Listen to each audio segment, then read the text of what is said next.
Oh, hey, what's going on, guys? Anybody out there yet? I was working on breakdancing moves, you know what I'm saying? What's going on? Is anybody out there? Can anybody hear me? Evidently not. We'll wait. We shall wait. It's 5 o'clock. I know comic nerds are all the same. You're late. You sleep in. You're not very responsible. Hey, dude, right there with you. I get it. I know. I'm the same fucking way. Same way.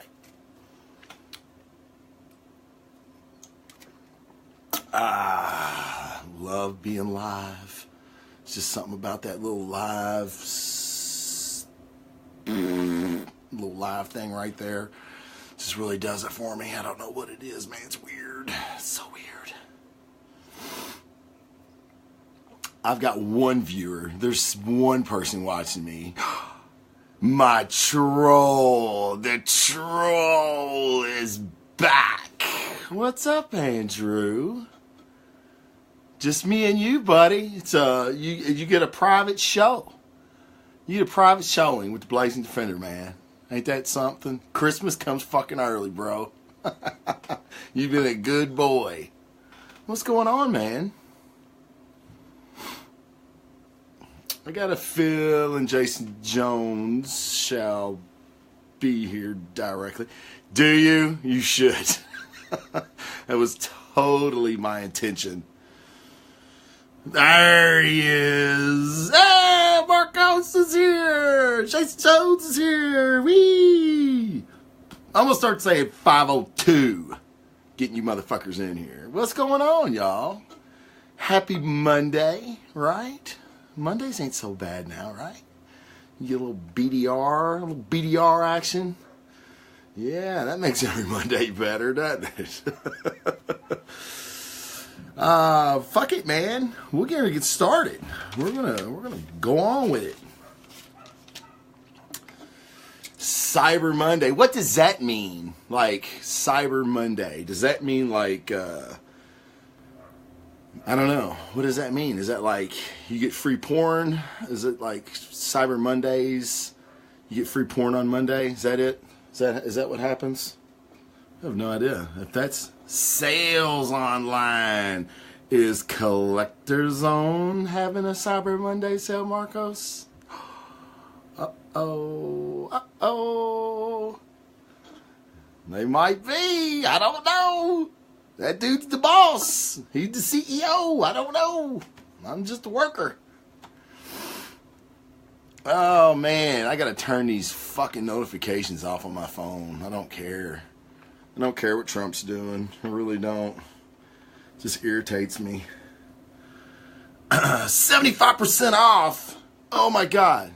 Oh, Black Friday sale for the whole weekend. Did I know that? I didn't know that. I think I did know that. I think I shared that, actually, on my page. We should have had Cyber Monday sale, Marcos. Damn it. You need another sale. You need a Cyber Tuesday. You see, you want to be, like, original Cyber Tuesday, because nobody does that shit, right? I'm sure somebody's doing it. I don't know. I want a hat. You want a hat? You want one of these hats? This, my friend, is a very special hat. It is the only one that exists in all the world. It is a custom-made hat. No, really, it is.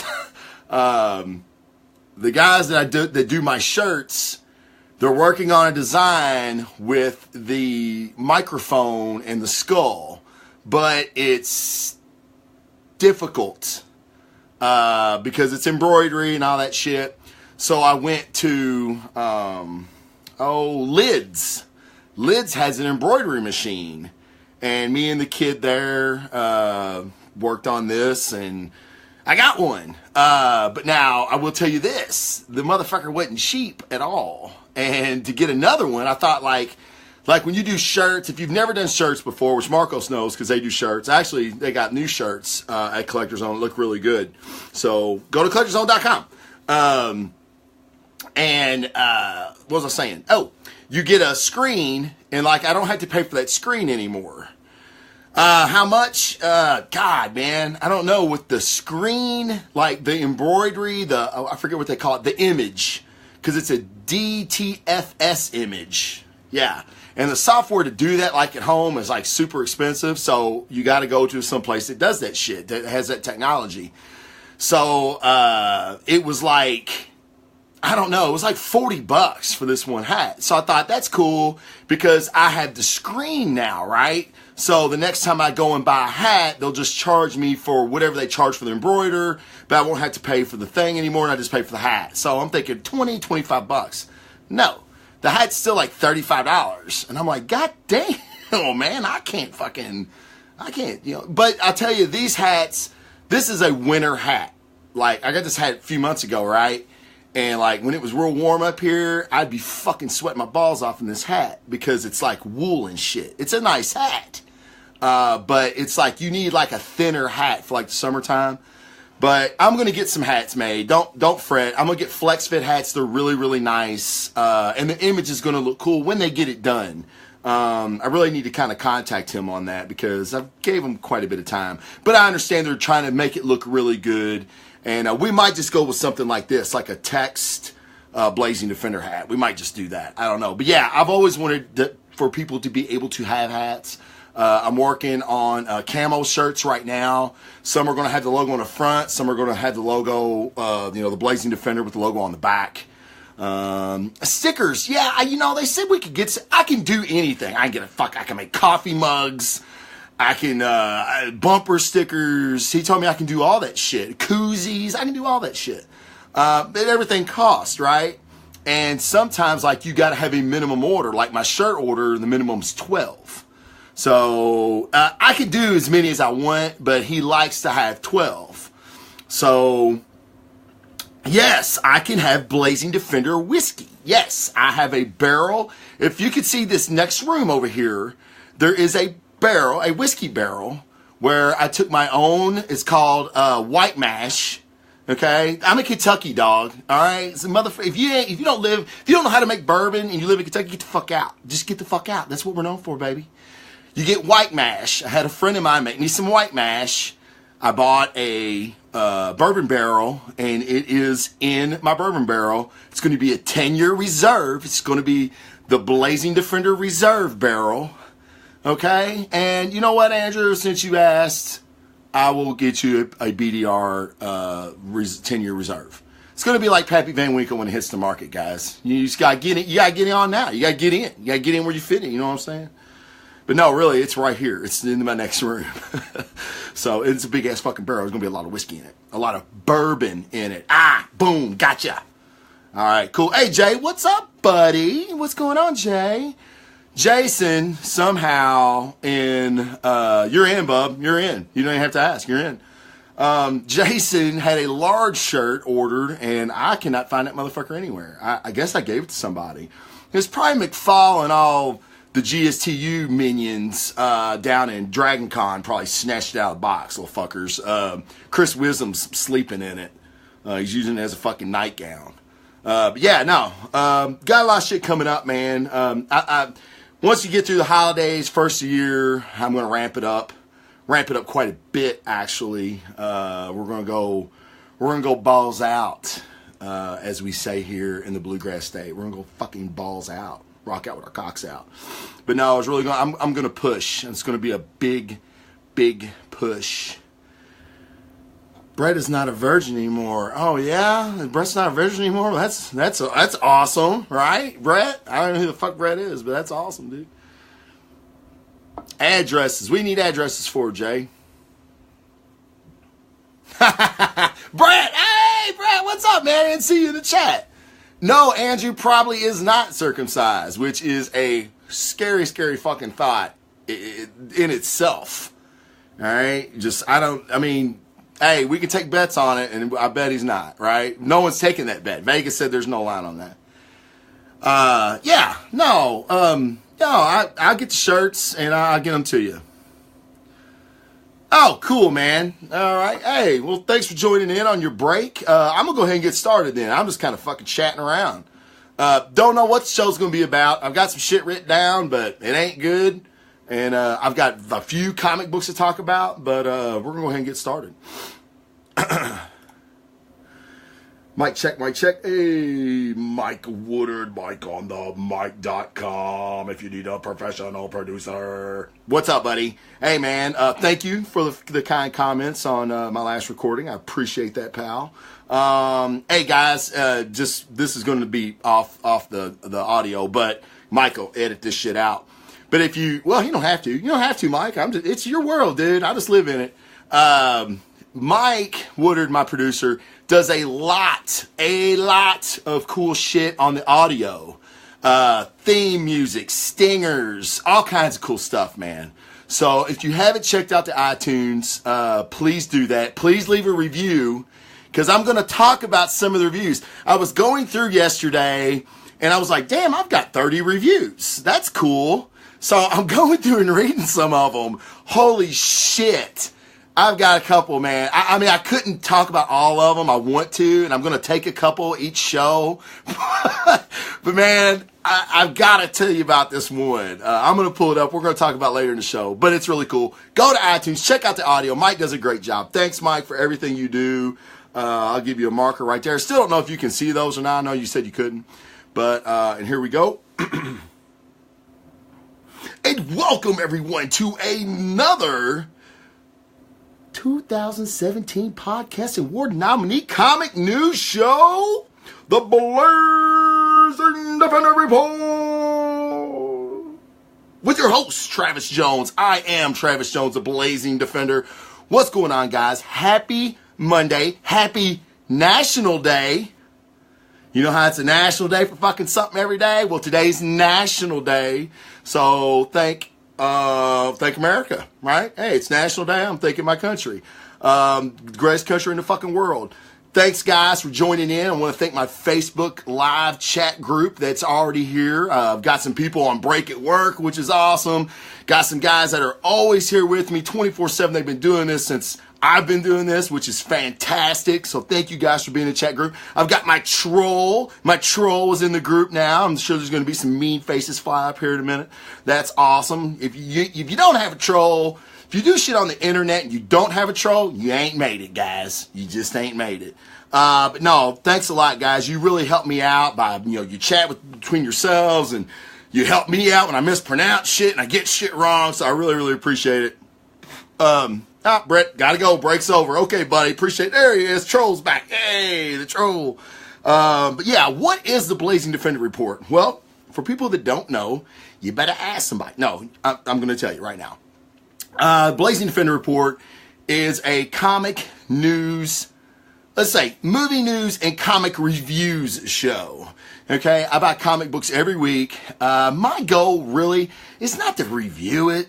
Like, you're not going to hear me say shit like, oh, this inker and artist, the way they shadow with their inks and the colors, and they do this, and it's Renaissance this and that. I don't do all that shit. Obviously, I couldn't even make it up in my head. So therefore, my reviews aren't going to be like that. My goal is to get you guys excited enough to go out and say, man, that sounded like a really cool idea, a really cool story. I've been wanting to check out this comic book, this character, because I love him in the movies. I'm going to go to the comic shop and I'm going to read some of this source material that they get from the comics to put into the movies. So that's my goal. That's my whole goal on the Blazing Defender Report, which brings me to iTunes reviews. Please, if you haven't checked me out on iTunes, please do that. There's a lot of cool shit you don't get in the Facebook video that you do get on the audio. My producer, Mike Woodard's fantastic. He does a lot of cool shit. And leave a review, leave a 5-star review. And I'm going to talk about some of the reviews that I've been left because I haven't read them. I noticed I've had some and I was like, holy shit, this is cool. And then I'm reading them and I'm cracking up. They're fantastic. So I might be reading yours on the show today. I don't know. We're gonna talk about that here in a little bit. But now that's what the show's about. I hope you like it. If you don't like it, that's cool. You don't have to like. I'm not everybody's bag. Trust me. But if you have a friend or a relative or somebody at work that really you think might dig the show, share the video, share the iTunes. You can go and share episodes on iTunes. That really helped me out a lot. It's called analytics. I know, big words on the show, right? Yeah, well, you know, I'm not a total dumbass. It's a University of Louisville education for you. But yeah, do that. Share. I'm getting trolled right now with mean faces and hearts. It's hilarious. But for all my iTunes listeners right now, I do a Facebook live show every week, and I usually try to do it on Monday. If I don't work on Monday, that's when I have the show. So join in the conversation. We've got guys in the chat right now talking, and they'll correct me when I'm wrong about shit, and they will, when I mispronounce names, they'll correct me. It's pretty cool. But it's a really good chat group because I know a lot of these guys, and they're big comic fans. They love the genre, and it's just like being at a coffee shop, man. It's like being at a coffee shop and you're just hanging out, you're drinking your Black Rifle coffee, and you're chatting with your bros while this big 250-pound idiot just talks about comic books. So it's pretty cool, man. Join in. I'd love to have you in the chat. But now, first, a word from our sponsors. I've always wanted to say it. All right, I have to do this correctly. For all your collectible needs, this is Collector Zone. Collector Zone. Go to collectorzone.com, guys. They are your one-stop shop for all your collectible needs. And I am so excited. They just picked up Mezco toys. Mezco toys, guys. I'm telling you, they are the second ranked toy to me in all the toys. It's really, really cool. I've got one to show you guys. It is the Mezco. It's a Mezco exclusive. It's Commander Rogers. The boxes are really, really cool. I'll show you this box. And like you flip the box out, you've got this cool pic of Captain Rogers kicking some ass, because that's what he do.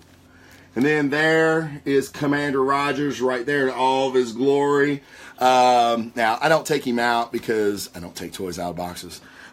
New in box, man. Come on, you watch Big Bang Theory. You know what I'm talking about, Sheldon. But no, he's got like all these cool hands, and all his stuff is you're able to take off.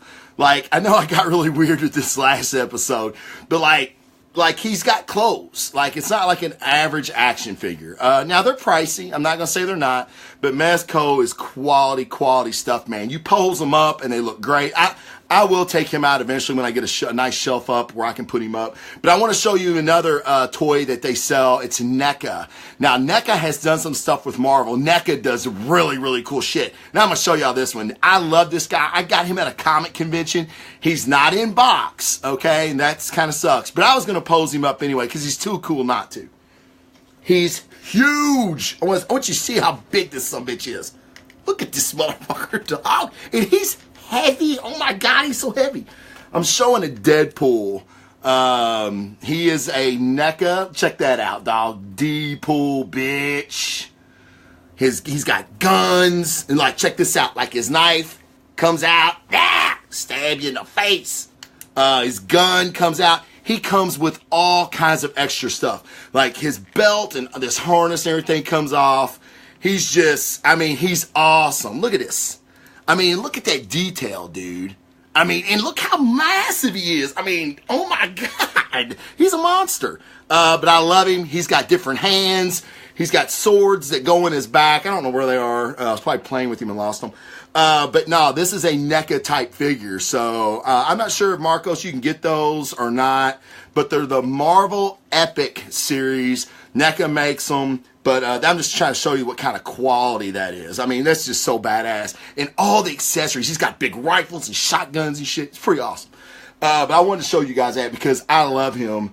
Like, he was like, Deadpool's probably impossible to get now. I'll be honest. At cons, he runs about $150 new in box. This guy had him out, and I was looking at him, and I went, oh my God, he's awesome. Like, I've never seen him out of a box. And the guy goes, yeah, he goes, I got all the accessories and stuff with him too. He goes, I just don't have the box. And I went, oh yeah. He goes, yeah, give me $60. And I went, what? Well, I'm sorry, what'd you say? He goes, give me $60. You want him $60. And I went, I got $50. He goes, I'll take $50.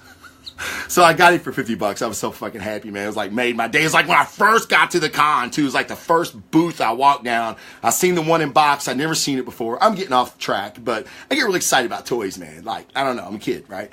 So, yeah, that's NECA. Yeah, Marcos, I even said, he said, we can try regardless. And that's a great thing about Collector Zone. You can contact these guys, and they're going to look for you, man. They're going to try to find it for you.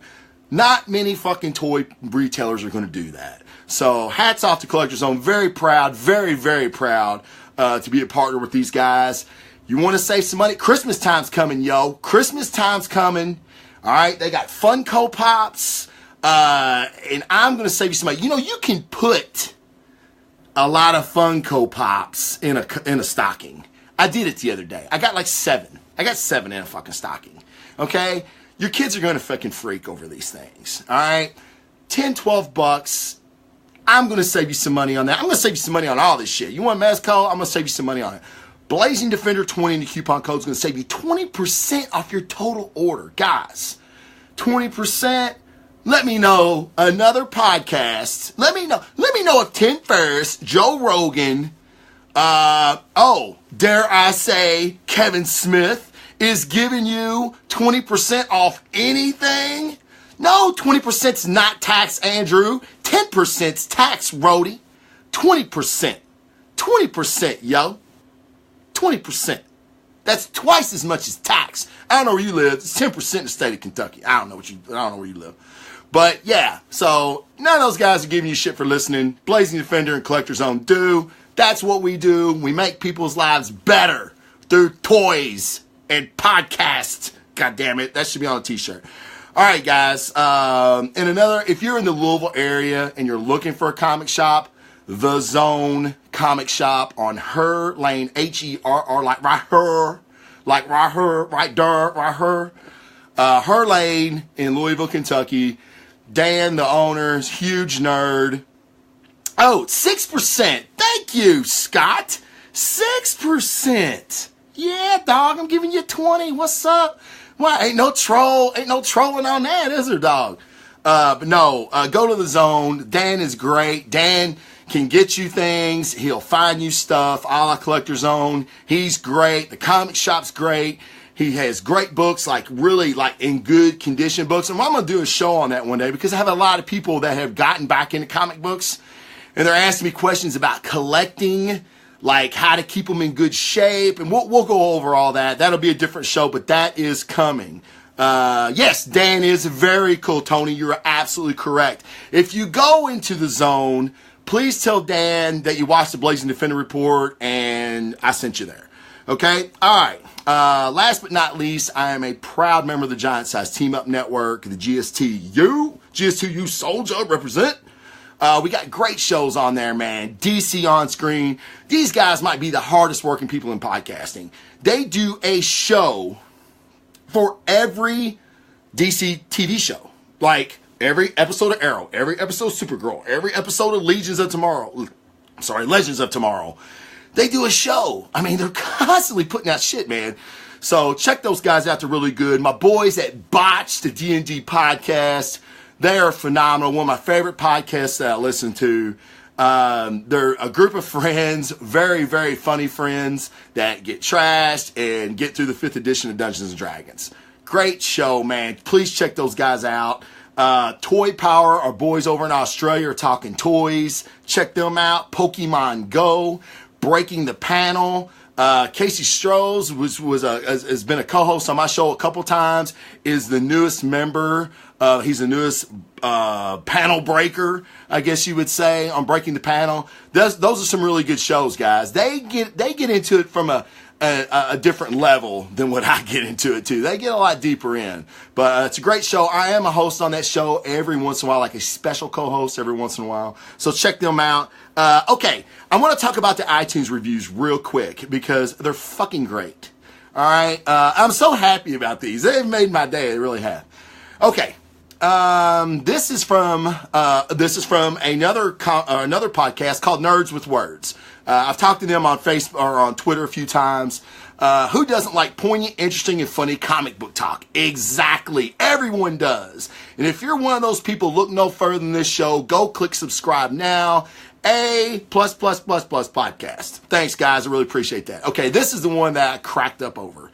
FishDeck69 says, I'm new to comic books, but I find this show incredibly fascinating. Travis tells great stories and gives great reviews from someone who is just passionate about his comic books. Because of his show, I bought my first comic book in the last 15 years. I fully recommend it. That is awesome, Fish Dick. Thank you so much for that. That is the goal of my show, is to get people back into comic books. Is that you, Dennis? Is that you? No way. Is that you? Dennis Robinson is also on the Botched podcast. That's not him. He's fucking around with me. I knew he was. Okay. All right. I got another one real quick to show you. Because this one was what I was like, are you kidding me? That's like the greatest compliment of all time. Oh, here it is.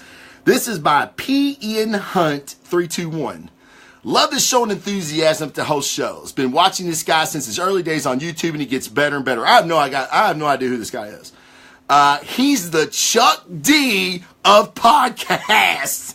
He keeps it real. He has saved me a lot of money on comics that I would have bought and turned me on the comics that I would have never noticed. Very knowledgeable and entertains. Movie reviews are on point too. Get on the train. Chuck D of podcasting? Are you kidding me? Can I quit now? Is there anything left in podcasting to do when somebody calls you the Chuck D of podcasting? But I like white people. I do. I really do like white people. So I'm not typically the Chuck D of podcasting. But no, I thought those reviews were great. Thank you so much for those guys. That's some funny shit, man. So, hey, if you haven't left a review, go leave a review on iTunes and Facebook. You can leave a review on Facebook now also. So go there. If you like the videos, leave a review on there. There's already a few people that have done that, so I didn't even know you could do that. And it says you have a notification. I went, oh, awesome. I go and it's like a review. And I went, a review? Are you kidding me? And yeah, so they were really good reviews. So cool, man. I really appreciate it, guys. Yeah. All right. So enough about me, right? This show ain't about you, motherfucker. But yeah, here, I got some movie news, okay? Oh, thank you, Andrew. Thank you. And I'm sure it'll be negative and mean because you are a troll. You didn't have to be, Andrew. You know, you can get out of this troll box you're in by leaving me a good review. I'm just saying. Guys, for everybody listening on iTunes, I do try to engage with the chat as he leaves me mean faces on the video. It's funny. I do try to engage in the chat, but I'll be honest, with everything I'm looking at, my notes, the screen, my audio, sometimes I miss stuff. So I do try to engage whenever I can. Okay, movie news, guys. I don't have a lot today. I really don't. But I thought this was interesting. Vanity Fair are doing Avengers covers for Infinity War coming up. And everybody is kind of like in either their old shit, not their old shit, but their present uniform or their new stuff. Like Thor's in the new stuff. Janet Van Dyne, the Wasp, she's in her new uniform. Thor's got his new look. The only one that doesn't is Captain America. Captain America is in his strike uniform from Winter Soldier, which is my favorite. It's kind of patterned after my Commander Rogers here, my Mezco toy. But now, why is that? Because we've already seen some footage where Cap is bearded, which is fucking awesome. I cannot wait for that. So what is going on with his strike suit on this Vanity Fair cover? Well, there's a couple things maybe up with it. This is my take. My take is the Russo brothers are not wanting to show what Cap looks like. Now, we know after Civil War, we see Cap breaking out the other Avengers at the vault. He's kind of like in a black suit with no star on his front. Well, and I don't know if you know this or not, but Sebastian Stan recently signed an autograph for Chris Evans at an event and said from Nomad. Now, for all you comic guys, you know Nomad is who Cap went to when he kind of did away with the Stars and Stripes uniform because he really didn't know where he fit in America. Like, America was kind of in turmoil. He was in turmoil, and he had to get away from it, and he became this guy called Nomad. Now, is that who Cap is going to be? And is that what his outfit's going to look like? I don't know. It's not going to be the strike suit from Winter Soldier. I totally doubt that. So that's my take on it. But I thought it was funny that he's the only one not in his current or present day uniform. They used the strike suit for some reason. So, and I can't wait to see Cap rocking a fucking beard. All right. In Infinity War news, we've got a date for the trailer. Now, we'll be doing, yes, I will be doing a reaction to that trailer. December 3rd. I'm not sure the time yet, but I'm sure you can Google it. Infinity War trailer, December 3rd, and it's going to tell you. It's going to be everywhere. I look for it to drop sooner than that since they already have a date. Typically, that's always what happens, but I'm very, very excited. These teaser trailers don't give you a lot, okay? But what I will do is I'm going to frame every shot and try to find some kind of clue on what's going on with Infinity War. All right, little Justice League news. There's been a lot of talk about Justice League. People are all over the place with how much money it's making. Now, honestly, Rotten Tomatoes.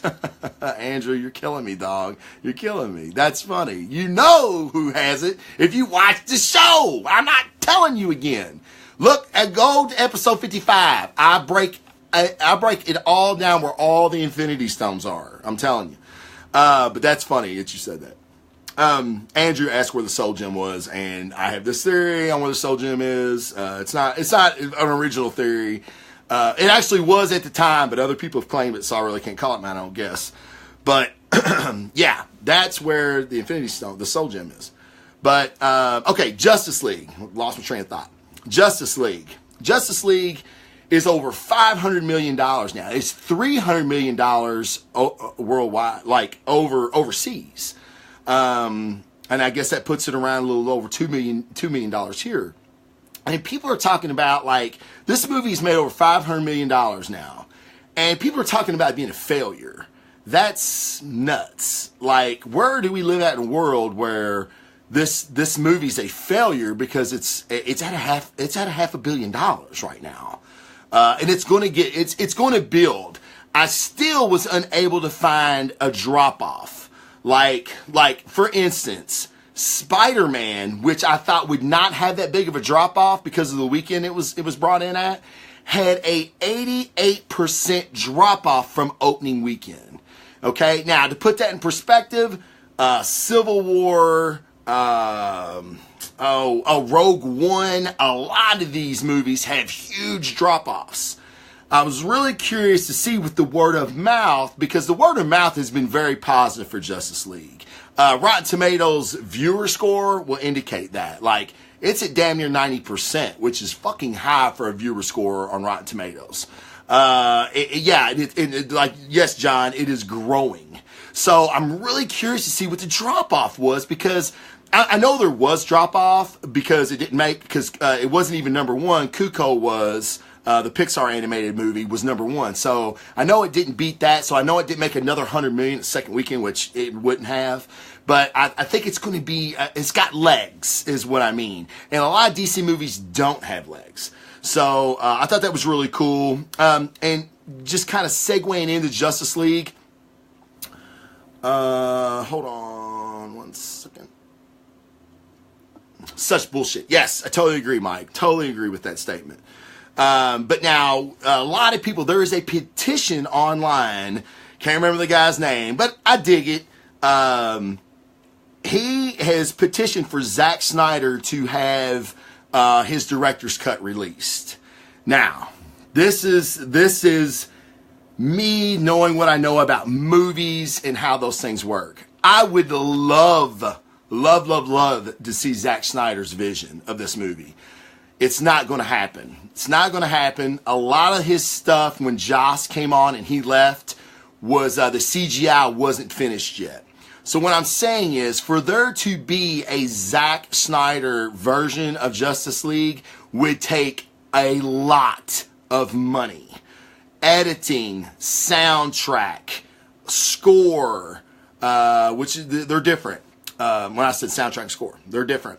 CGI, a lot of this stuff is not going to get done. I hate that because I would love to see what Zack's film looked like. And a lot of people have came out that were involved with the original shooting, even the principal photographer of photography. He's even came out on Twitter and was like, he really wants to see the final version of Zack's film because he felt like it was so good. So, hey, Joss did a great job finishing the film up. No complaints there. Would I love to see a Zack Snyder Ultimate Cut? Absolutely. I do think we will get an extended cut in the DVD, or at least a bunch of deleted scenes. But seeing like the Batman vs. Superman Ultimate Edition, which was far superior than the theatrical version, probably not going to see it. And that sucks for fans, but that is that it is what it is. It all comes down to money, guys, and they're not going to waste the money on making a director's cut, even though I think it would really make a lot of money. Anyway, still staying in the DC universe here. Deathstroke. I didn't even know this. Deathstroke is getting a solo movie by Raid director Garth Evans. Now, if you have not seen The Raid, you need to really ask yourself why. I'm not even going to tell you about the premise of the movie. It's very groundbreaking. The cinematography is incredible. Go see The Raid. Garth Evans made a classic movie. He is doing the Deathstroke movie with Joe Manganiello. I am fucking hyped for this. Holy shit. This could be, this may be my DC movie, honestly. Like, I don't know how I could get much better than that. So he's also doing the script as well. So we're going to see. We'll see what it's about. But I know Manganiello's really bought into playing Deathstroke. Garth sounds super pumped about the movie. It's been greenlit. So let's just hope, man, they do it right. Yes, John, I totally agree. Perfect casting for Deathstroke with Joe Manganiello. When he showed up on that boat at the end of BVS, spoiler alert, which actually Zack kind of ruined this scene a year ago, but I get it. I had forgotten all about it till I seen it. When he shows up and takes his helmet off and he's got the white hair and the beard and the eye patch, I'm like, holy shit. I love Manu Benet. Manu Benet plays Deathstroke on Arrow. I think he's great. I love Manu Benet. I loved him in Spartacus. I think he's a fantastic actor. Me and my wife met him at a comic convention at Wizard World Louisville. He's a cool motherfucker. And I didn't think I would like anybody else in that role, but Joe Maj has got it down pat. So really hyped to see all that. Okay, James Wan is the director of Aquaman. He has come out on Twitter and said there will be, this is him quoting, no air bubbles for our dialogue in my movie. Talking about the Aquaman scene with Mera in Justice League, where Mera creates like an air pocket, so to speak, so they can talk underwater. I've heard mixed reviews on that. Some people are like, well, it's fucking stupid. I myself thought it was cool as shit. I was like, how are they going to talk underwater unless they use some type of telepathy, right? Which I thought would kind of been fucking stupid. I thought it was awesome. I thought it was cool. I thought, wow, that's really neat to have like her using the oxygen in the water to form this air pocket so they could speak. I thought it was really, really cool. Now, what is James Wan doing about dialogue underwater then? He didn't say. We don't know.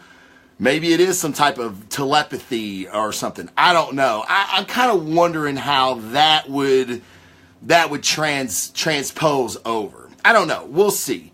Yeah. Dennis says, I want them to click like dolphins with subtitles. This is the kind of shit you get on Botched, ladies and gentlemen. If you're kind of wondering what that show's about, it's shit like that. That comment kind of is Botched in a nutshell, actually. That's funny shit, man. Thanks for being here, Dennis, honestly.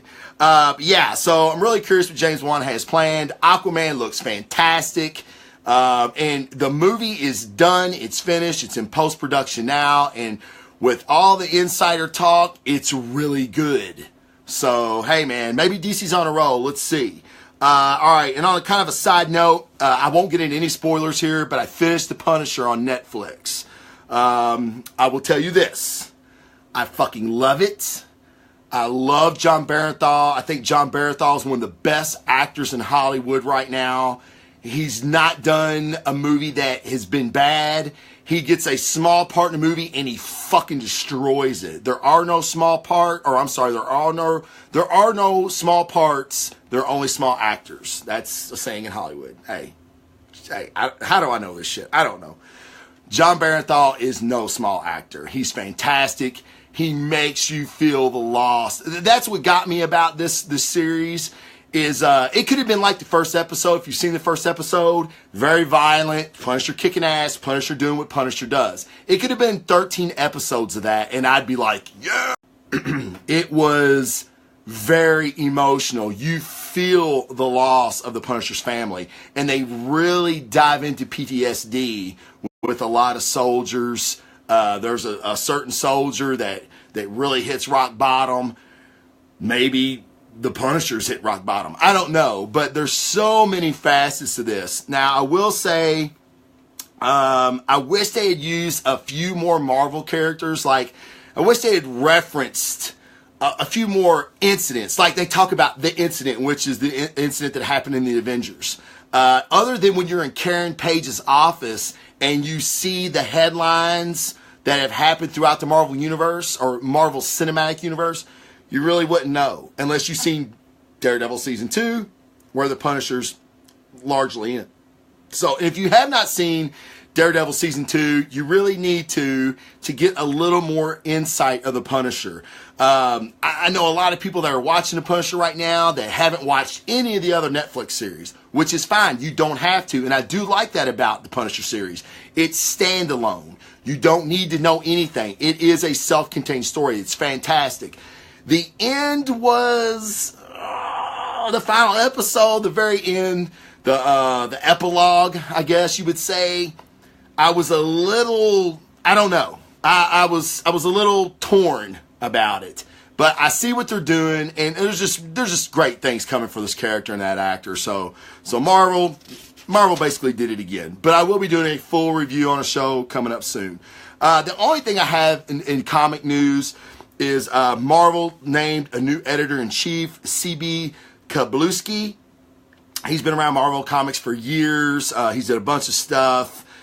What can he do to right the ship in Marvel? Marvel is kind of on a downside, if you ask me, as far as comic books are concerned. Right now, at a time where they should be their best, they're kind of sliding downhill. And great creators are leaving to go do creator-owned stuff. They're trying to get paid, man. We're all trying to get paid. So Marvel needs to adopt this philosophy like DC, like Image did years ago, like Image still does.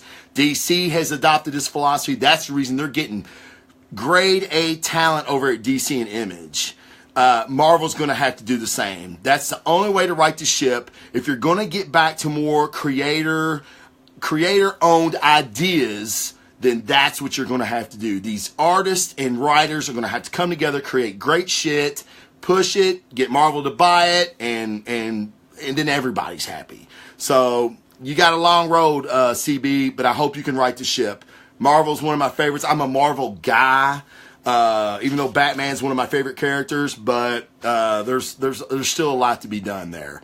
Okay, comic book reviews. Here you go, man. This is what y'all been waiting for, right? The comic book reviews. I think this is where a lot of people go, yeah, I'm out. But yeah, Star Wars. I've been telling you guys for, I don't know, a couple years now that if you're a Star Wars fan, you're not reading these comic books, you're really missing out. If you want more of the universe, this is where you get it. It used to be you could get the extended series novels, the extended story novels at like Walden Books or some shit, the little bitty paperback novels, and you could read more about these great characters. Well, now since Force Awakens, they've changed the universe a little bit. Some of those stories are not what they call canon. Okay, you hear fanboys talk about canon a lot. It means it's a cool story, but it's not really in our universe, and it really doesn't pertain to anything. The stuff that's going on in these comic books right now in Marvel, they are, those ideas and characters are potential for movies in the future. And if you're not reading Dr. Aphra, you're missing out on Rey's mom. I'm telling you right now, you heard it here first, people. Rey's mom is Dr. Aphra. I did it a couple shows ago. I told you why. It's the Crazy Fan Theory show. And that's my crazy theory. I've seen no one else on the internet even talk about it. I Googled it, and I'm like, God damn, am I the only one? Awesome. So when it happens, y'all can all suck it, because I told you here first. But no, Dr. Aphra is an amazing comic, but we're going to talk about Star Wars 39 right now with Karen Gillan and Salvador Larroca. Colors by Guru FX. What a cool name, right? Guru FX. It's the digital coloring scheme. It's not a person. But Karen Gillan took over for Jason Aaron, who's one of my favorite writers of all time. Gillan is fantastic. She knows these characters. She writes Dr. Aphra right now. She's been on Darth Vader. So she's the perfect person to take this. All right. This story and this new story arc starting at 38 is the follow-up to the events of Rogue One. When they hit it with the Death Star, and it basically, Jeddah was shattered. I mean, Jeddah's in a toilet bowl spin right now, man. Well, you've got South Corinthians soldiers, the partisans. They're still fighting the rebels because the rebels are coming in. And I'm sorry, not the rebels. The Empire's coming in and trying to harvest the Kyber crystals. What are Kyber crystals? If you're reading the comic books, you know. Kyber crystals are what power Jedi's lightsabers. Okay, they're sentient crystals. Very, very important in Jedi lore. Very important, very powerful in the Star Wars mythos. So the rebels are there to keep the Empire from harvesting these crystals. Well, you've got this guy. Okay, remember him from Rogue One? You should. He was in it. His name's Benthic, and he's basically taken over for Saw Gerrera, and he's leading these partisans. And it's very cool to see their take on the war as opposed to Leia and Luke's take. They're basically like, look, war's ugly, we're probably going to lose, but we fight anyway. Whereas Leia's kind of like, hey, we're going to win the war, we're going to beat the Empire. Okay, you got to have hope. Far different look on these guys' face, especially now that their world's about to be disintegrated. So it's a very cool look, and it's a different ideology at war, and that's basically what Star Wars was. Star Wars, get it? See, it's even in the name. But it's cool to see how people react. Luke actually really kind of has a type of epiphany here. But it's very cool when he's taking out these Empire stormtroopers and people see him with his lightsaber and they're like, are you a Jedi? And Luke's kind of like, I'm trying. And it's kind of like these people have hope now. This is a great comic book. The only distraction here is the art. Salvador Larroca kind of takes this photographic approach to rendering the characters, and I'll be honest, sometimes it looks cool, other times you're like, whoa, what the fuck is that? And it's just like, the symmetry's off and shit. I don't know. I don't like it. I really wish they would put a fantastic artist on this book. It's the only thing holding this book back. But Star Wars 39, if you've seen Rogue One, you're going to want to check this out. I give it a 7.7. I thought it was pretty good. All right, I'm going to talk about two books real quick that are what I call indie books. And you're like, what's an indie book? Well, I'm going to tell you. Blazing Fender's going to tell you. Marvel, DC are the big two. Okay? We all know that. Image is considered an indie book also because it's not one of the big two, but it's still a very big book. Or I'm sorry, a big company. They got massive superstars, great artists, great content. Valiant comics are a little bit lesser known. And you've heard me talk about Bloodshot and X-O Manowar on this show. And I'm going to talk about X-O Manowar right now. X-O Manowar, this is issue number 9. That dude is a bad motherfucker right there. Space Thor. Think of Space Thor. He's got this armor that it's an alien armor that's basically chose him. Eric, they call him Eric of Earth because he was a Viking. This armor chose him. It's kept him alive. He's basically all of his life went from war to war to war. There was a big war on Earth. He took off and went to space. That's where this story takes place. He's in space. He becomes involved again because, no, Thor's not. Marco said Thor is in space. Kind of not. He's in Asgard, which is one of the 9 realms. Okay, if you want to say they're in space, okay, they're in space. X-O Manowar is like way out in space. Okay, but he's kind of like, okay, he's like a Thor slash, I want to say Iron Man, but Eric's not very smart. Like, he's not a genius inventor or anything. He's a fucking Viking. He fights. He knows war. He wins wars. That's what he does. And he's got this armor that basically makes him fucking invincible. So he's found a wife. He has a child now. Aliens, which is pretty cool. It's kind of like Captain Kirkish. I dig it. But war has found him again. He gets involved in the war to save his wife. But of all the politics, the people that he chose to support were actually the bad guys. He's kind of won the war, but now all the tribes, all these alien races that were living together, pretty harmonious until the war broke out. It's now just the economy's devastated. People are starving, and Eric doesn't know what to do because he's a warrior. Okay, he's not a diplomat. He doesn't realize that you can't just pound shit until it works. There's got to be some type of diplomacy. And this is in this issue, he's struggling with that. So I thought that was very, very cool to see the different sides of a hero. What makes a hero? Now, what's really cool is some of the other factions that want Eric gone, they know they can't do it. So they get this guy. He's a bounty hunter. And this dude looks awesome. The art in this book is fantastic. Can you see that dude right there? He's a badass. Oh, let me see. See, look at it. Look at his helmet, dude. Look at the tusk. He's got a gun, big smoking gun. It looks awesome. Yeah, let's see. Who does the artwork on this? He's so good. Is it Crane? Here it is. Hold on. Give me a second. God damn it. Yes, Clayton Crane does the artwork on this. It's great. Valiant has some good artists. X-O Manowar, I didn't give it a score. I'm going to give it an 8.5. I think it's a fantastic read. It's been such a good story. You need to get in on the ground floor, but this is starting a new arc after the war's won, or was it? So, really, really cool. Great art, great action, just a good story. The next one is by Valiant also, and this is Ninjak. Okay, this is number 1. Okay, Ninjak is, he's Batman. He's Batman, but he's British. Okay, which if Batman could be any cooler, he would be British. All right, let's think about it. Batman with a British accent, yeah, pretty dope. He is a ninja who has been trained by MI6.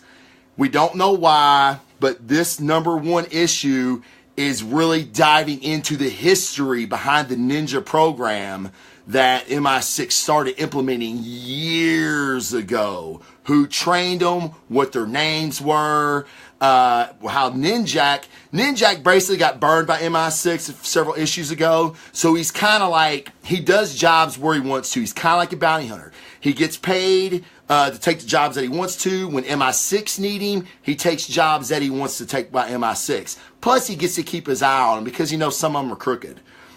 This is, someone is killing the past Ninjak operatives.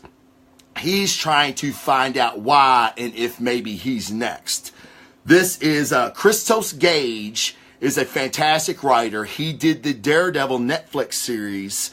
He wrote that. He wrote seasons 1 and 2. So he's fantastic. He's also wrote some comic books, but I can't remember what.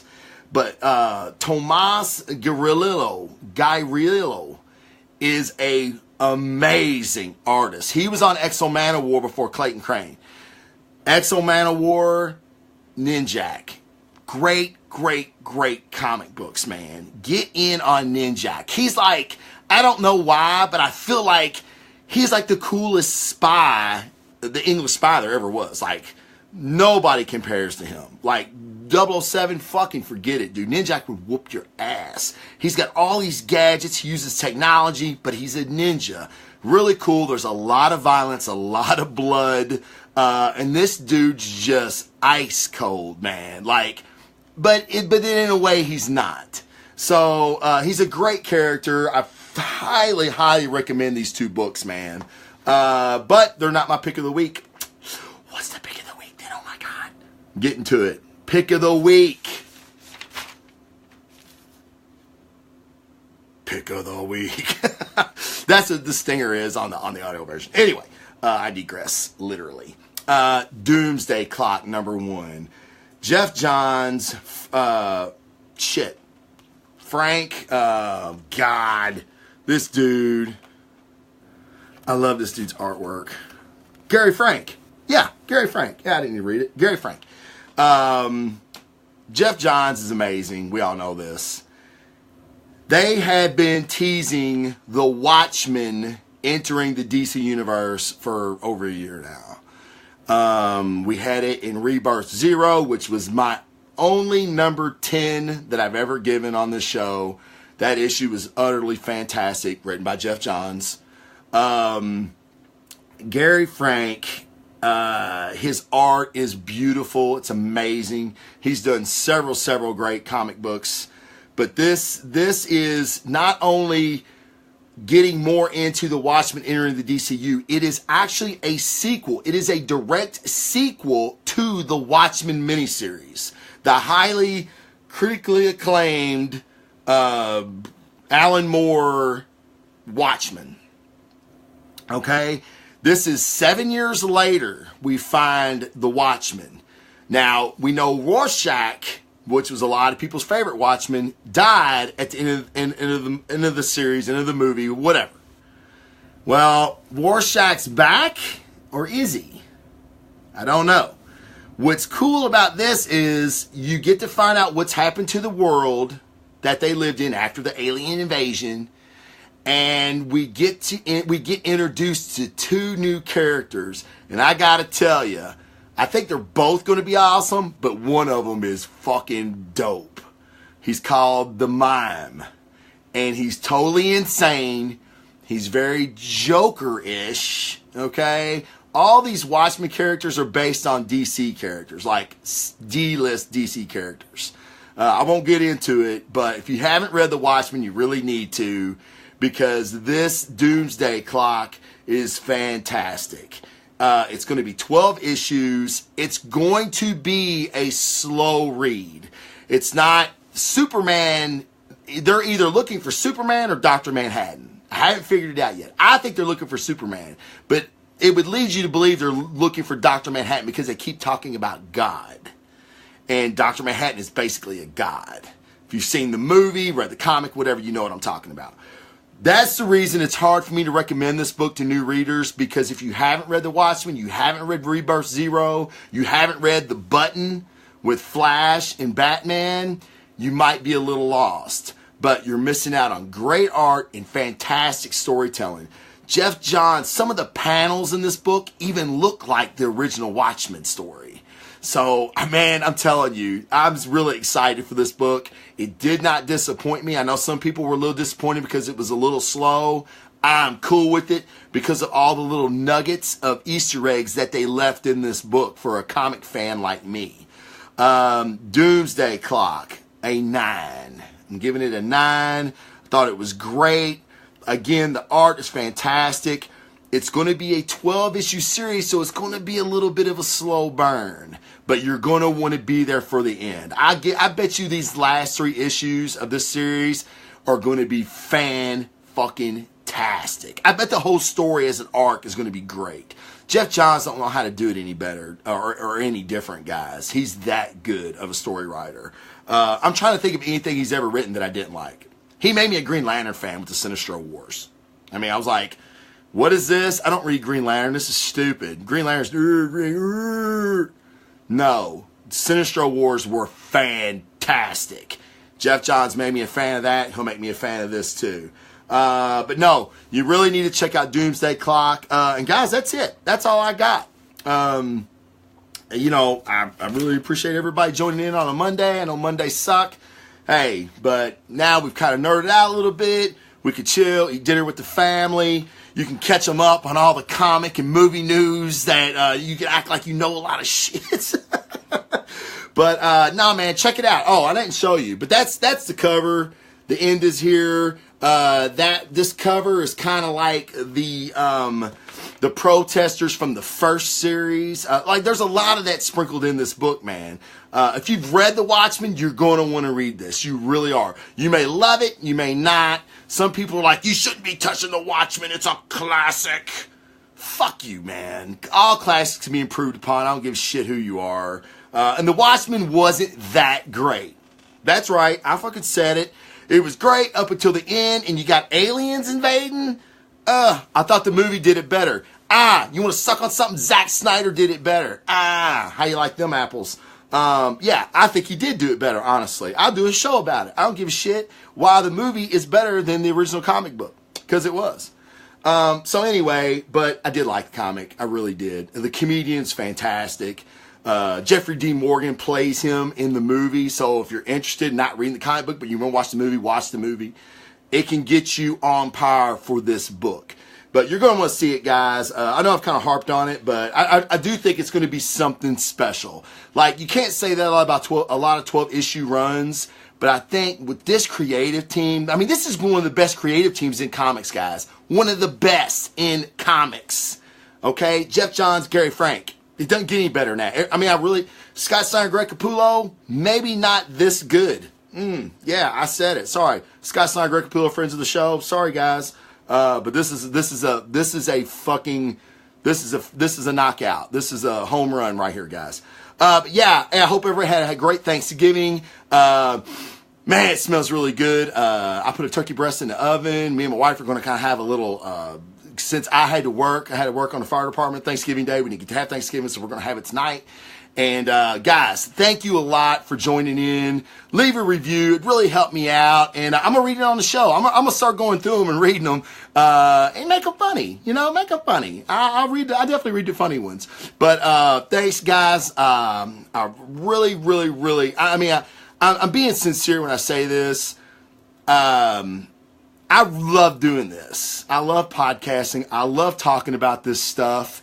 I love that these guys are in the chat. I love it if you're listening on iTunes on your way to work, cutting your grass in the gym. It makes me happy. It makes me happy when I read that people are buying comic books again. It just makes me happy. And I want to thank you guys for that. Thank you so much. It was actually one of the things I was thankful for on Thanksgiving. So thank you guys again for joining in. Thank you for leaving your reviews, giving me your support all these years, or maybe just for one show. It doesn't make any difference. You're family to me. Thanks a lot. And guys, be your fucking self. There's no other person you should be. Be yourself, man. You don't want to be like everybody else. Just do what you like to do. Love what you like. Love who you want to love. It doesn't make any difference. Life's too fucking short, man. The world is crazy.